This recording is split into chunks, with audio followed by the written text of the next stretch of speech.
উপকার হয়, এটাকে জনসেবা। আমি স্যার ছোটখাটো একটি ফেসবুক চালাই। আমি কিন্তু স্যার 2টি মাসের ঘর অলরেডি তৈরি করে দিয়েছি।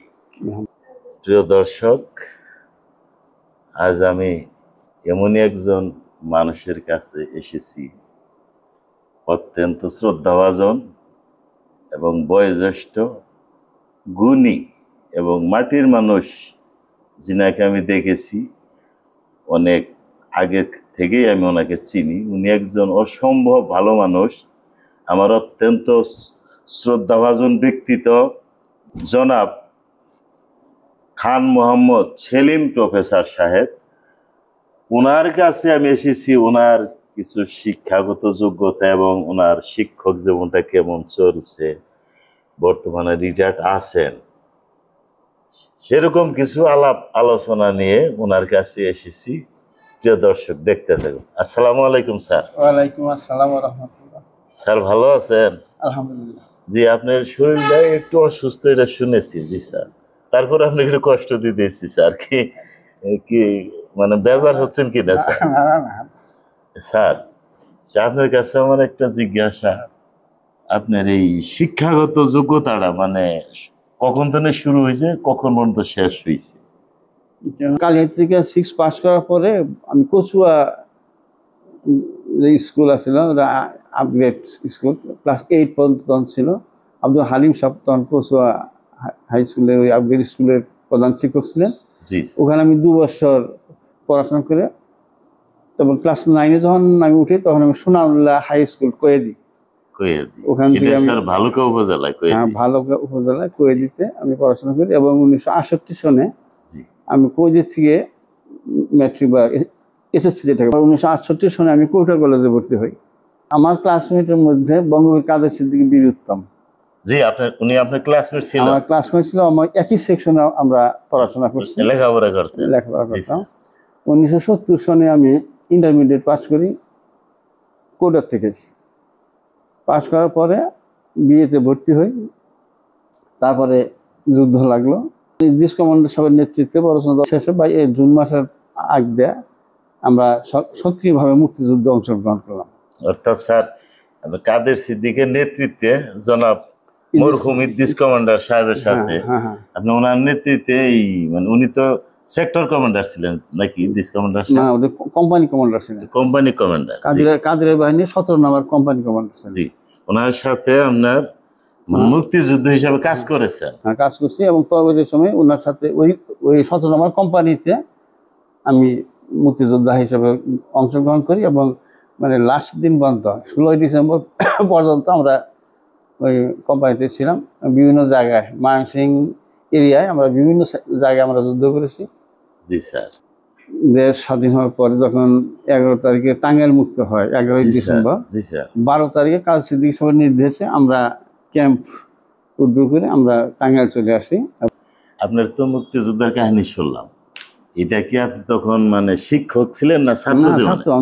মানে ছাত্র, মানে তখন ছোট। এরপর স্যার আপনার কাছে যেটা আমার মানে মেন উদ্দেশ্য প্রশ্ন হলো, স্যার আপনার শিক্ষাগত এই যে মানে আপনার শিক্ষক হিসাবে কত সন্তানে?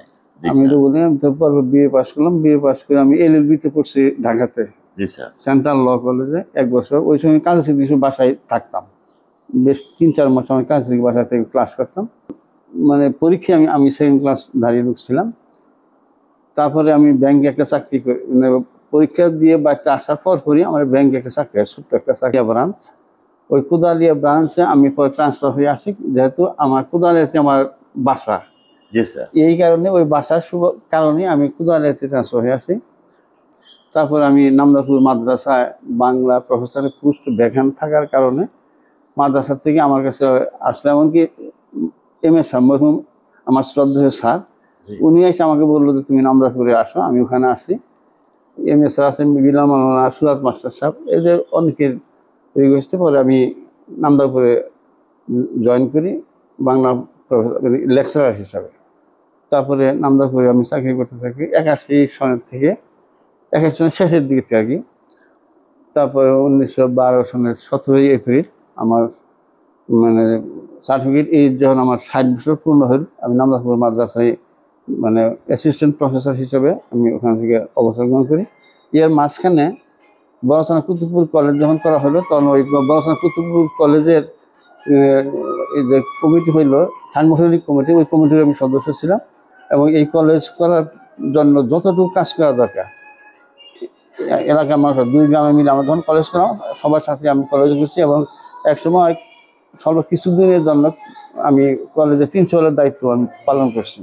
জি স্যার, আপনার যেই নামদারপুর যে মানে এটাকে কলেজিয়েট মাদ্রাসা বলে স্যার, আপনাকে কিন্তু আমি দেখিনি। আমি যখন স্যার উনি যখন শিক্ষক ছিলেন, আমি কিন্তু ওই নামদারপুর মাদ্রাসায় স্যার লেখাপড়া করেছি, কিন্তু আপনার আমার দেখার সৌভাগ্য হয় নাই।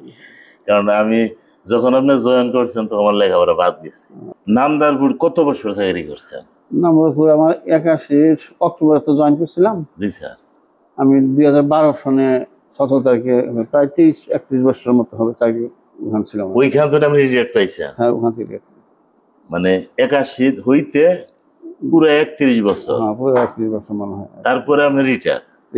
আপনার শিক্ষক জীবনে কেমন লাগছে স্যার? খুব ভালো লাগছে না খারাপ লাগছে? মানে শিক্ষক জীবনটা তো আসলে শুধু মানে টাকা কামাই করবে এই চাকরি এইটাই নয়, কিন্তু শিক্ষাদানের একটা জিনিস। এই ব্যাপারে যদি সংক্ষেপে স্যার 2-4টা কথা, লম্বা হয়ে যায়। হলো যে আমি এমএ সাহেবের ছাত্র, মোহাম্মদ এমএ সাহেবের ছাত্র। এবং এমএ সাহেব এই পাহাড়ের মধ্যে আমার মনে হয় এমএ সাহেব বেশি বই পড়ুয়ার লোক আমার কেউ ছিল না।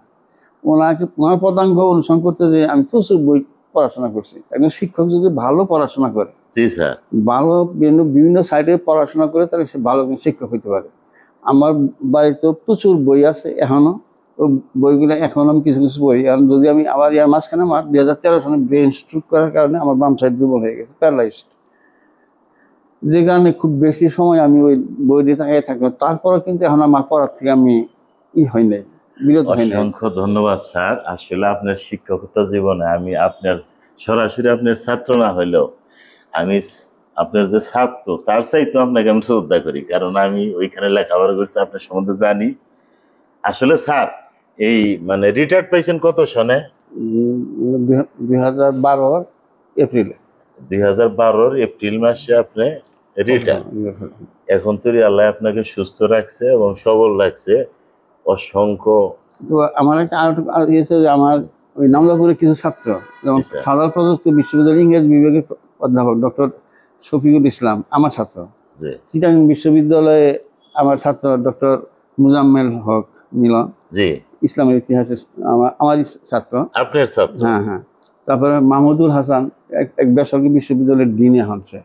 এগুলো আমার মোটামুটি আমার সময়কার, আমি ওদেরকে যেভাবে বলতাম আমার নির্দেশ মতো ওরা পড়াশোনা করছে, এবং ওরা যাতে সামনের দিকে ইউনিভার্সিটি পাশ করে যাতে ভালো জায়গায় চান্স পায়, জি স্যার, সেদিকে আমি ওদেরকে সবসময় পরামর্শ দিতাম। অসংখ্য ধন্যবাদ স্যার। এই কথাটা শুনে আমার খুব ভালো লাগলো।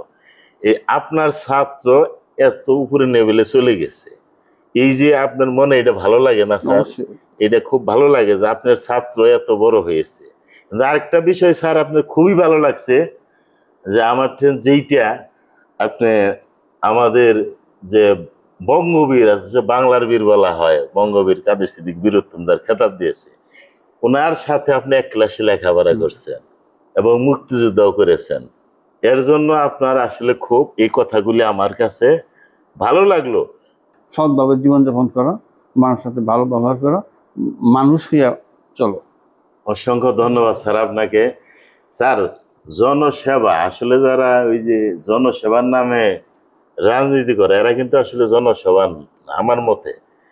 আমার দ্বারাতে যদি কোনো একটা লোকের উপকার হয় এটাকে জনসেবা। আমিও স্যার ছোটখাটো একটি ফেসবুক চালাই, আমি কিন্তু স্যার 2টি মাসের ঘর অলরেডি তৈরি করে দিয়েছি। বড় সোনাই একটা বেটি আছে, ওনার ঘরটা হয়ে গেছে, আপনি জয়নাল সাজার শুনলেই পাবেন। ঘরবাড়ি আর একটা ঘর ধরছি, ওটাও কমপ্লিট হয়ে গেছে। মূলত এই যে আমার দর্শক যারা লাইক ফলো শেয়ার করে, এই কারণে আমি এই কাজটা করে দিতে পারতেছি। এটা আমার জন্য নয়। আমি স্যার পরিশেষে অসংখ্য ধন্যবাদ স্যার। আমার সাথে যে 2টি কথা আপনি বললেন স্যার, কি একটু ভালো লাগছে স্যার? অবশ্যই অবশ্যই। আচ্ছা, আমি এটা ফেসবুকের মাধ্যমে যদি আমার এই মানে আমার যে প্রিয় দর্শক দেখে, তাতে আমাদের কোনো সমস্যা আছে স্যার? না, তা নাই, যেহেতু আমি এখানে তো অন্য কোনো আমার জীবনের যে জি জি জি স্যার, আমি স্বল্প স্বল্প কথা আমি অন্য কোনো কিছু নেব না, আপনার জীবন কাহিনী। প্রিয় দর্শক, আসলে উনি একজন প্রবীণ মানুষ, অত্যন্ত শ্রদ্ধাভাজন ব্যক্তিত্ব। নাম একবার শুনেছেন, আবারও ওনার মুখ থেকে শুনেছেন। খান আপনার নাম? মোহাম্মদ, আমি খান মোহাম্মদ সেলিম। আমি খান মোহাম্মদ সেলিম। আমার জন্ম 1952 সনে 18ই এপ্রিল। জি জি দর্শক, প্রিয় দর্শক, আমরা সবাই ওনাকে আসলে চিনি যে খান সাহেব, অর্থাৎ জনাব সেলিম প্রফেসর খান সাহেব। ওনাকে আমাদের এলাকার মানুষ চিনে। ওনার অনেক ছাত্র আছে দেশে বিদেশে, দেশের বাহিরে, যে যেখানে আসেন। আসলে ওনার কথা যদি একটু ভালো লাগে, তাহলে প্রিয় দর্শক একটু লাইক শেয়ার কমেন্ট করে আমাকে সাহায্য করবেন। অসংখ্য ধন্যবাদ প্রিয় দর্শক। আবার দেখা হবে অন্য কোনো ভিডিও নিয়ে, অন্য কোথাও। সে পর্যন্ত ভালো থাকেন। আসসালামু আলাইকুম স্যার। ওয়ালাইকুম আসি আসসালাম। স্যার, একটু কষ্ট দিলাম, মনে গেছে নিয়ে না। না না।